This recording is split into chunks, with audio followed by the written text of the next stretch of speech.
Ever heard of Jahannam? It's not just one fiery pit, it has multiple levels. But what are they? And who ends up where? Today we're diving into the 7 levels of hell in Islam, what they are, who they're for, and how to stay far, far away from them. Don't worry, this isn't a doom and gloom lecture. We're keeping it simple, fun, and super easy to understand. With stick figures, of course.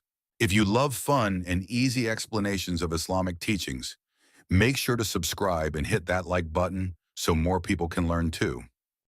Jahannam, the first level. Jahannam is often used as a general term for hell, but it's also the first and least severe level. It's a place of fire and suffering, but it serves a purpose: punishment and purification. Many sinners who land here aren't doomed forever. Those who believed in Allah but strayed too far, committed great sins, or were careless about their faith may suffer for a time before being forgiven and eventually allowed into paradise. But don't be mistaken. Even the lightest level of hell is unimaginably painful. The Quran describes its fire as unlike any fire on earth. It burns skin, bones, and even the soul itself. And for some, it is only the beginning. Laza, the second level. If Jahannam is terrifying, Laza is much worse. This level's name comes from the Arabic word for blazing flame, and it is exactly that, a raging inferno unlike anything imaginable. The Quran describes Laza as a fire that peels away skin, burning not just the body, but the very soul itself. The moment a person's skin is burned off, it regenerates, only to burn again. Over and over, in an endless loop of agony. But what's even more terrifying? The fire of Laza is not like normal fire. It is alive. It doesn't just sit still, it hunts. In Islamic tradition, it is said that Laza calls out for its inhabitants. It knows who belongs there, and it pulls them in with an inescapable force. So who is sent here? Laza is reserved for those who rejected Allah outright, not out of ignorance, but out of arrogance. People who had the opportunity to believe, who saw the truth but turned away.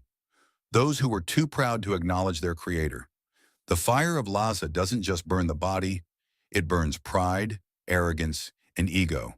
It strips away every illusion of control and power that these people once had, leaving them helpless, powerless, and completely at the mercy of the flames. Sakar, the third level. The level where hope fades and suffering begins to feel eternal. It is mentioned in the Quran as a place of extreme torment, where the flames consume everything except the soul itself. When asked why they are there, the inhabitants of Sakar reply, "We did not pray, we did not feed the poor, we indulged in sin, and we rejected the truth." The suffering in Sakar is unique. The Quran says its fire is so powerful that it does not leave behind anything but ashes and bone. And yet the people inside remain trapped, never fully alive, never fully dead. And there's no relief, no cool breeze, no water, not even a moment of escape. The only sound is the crackling of flames and the cries of regret from those who once thought they would never be held accountable. Al-Hutama, the fourth level. Al-Hutama is different. The fire here doesn't just burn, it destroys, crushing everything in its path. The name itself means the crusher, and for good reason. Unlike the previous levels, the punishment here isn't just about burning, it's about being shattered, broken, and torn apart. The Quran describes Al-Hutama as a fire that starts from within, burning the hearts of its inhabitants before spreading to consume their entire being.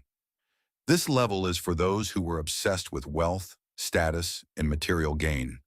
Those who cared only about their own success, ignoring the suffering of others.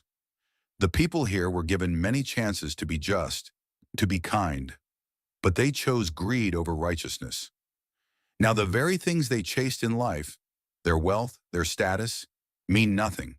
They are left with only suffering, regret, and the unbearable heat of Al-Hutama. Jahim, the fifth level. Jahim means the blazing fire, and it is a place for those who were too arrogant to believe. People who saw the truth but thought they were too powerful, too intelligent, or too superior to submit to Allah's guidance.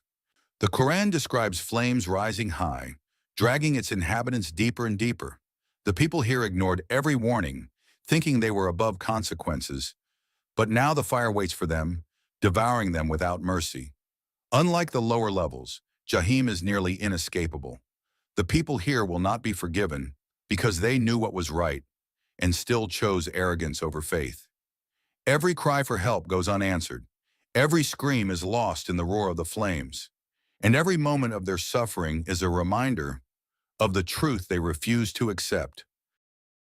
Sa'ir, the sixth level. Sa'ir means the kindled flame, and it is one of the worst places in all of existence. A place where both physical and psychological torment take hold, ensuring there is no escape, not even in the mind. This level is reserved for the worst oppressors, those who knowingly spread corruption, injustice, and suffering in the world. Those who didn't just sin for themselves, but led others down the same path. Unlike the previous levels, the punishment here is not just fire. The people of Sa'ir are constantly reminded of the harm they caused, forced to relive their crimes over and over again. The Quran says the flames of Sa'ir never die down. They choke the air, making it impossible to breathe, filling every moment with pain and regret.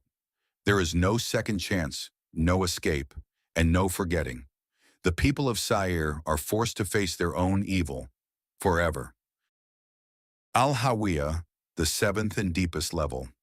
The worst of them all, the final level of hell, where there is no light, no warmth, no end, only the abyss. Al-Hawiyah means the great pit, and it is reserved for the worst of all sinners, the hypocrites. These are the people who pretended to be believers but betrayed their faith in secret. They used their position to manipulate, deceive, and mislead others, pretending to be righteous while working against the truth. The punishment here is not just fire, it is falling forever. The people of Al-Hawiyah are never allowed to stop. They are in constant freefall, sinking deeper and deeper, with no ground, no walls, nothing to hold on to. There is no beginning and no end, only the knowledge that they will never escape, never be forgiven, and never stop falling. So now you know, Jahannam isn't just one level, but 7. Each one serves as a reminder of why our choices matter in this life. But the real question is, what can we do to stay on the right path? Well, that's where Allah's mercy comes in. If you want to know how to secure a place in Jannah, check out the next video. If you found this helpful, subscribe and hit the bell, because learning about Islam should be easy and life-changing. May Allah guide us all to the straight path. Until next time, Assalamu alaikum.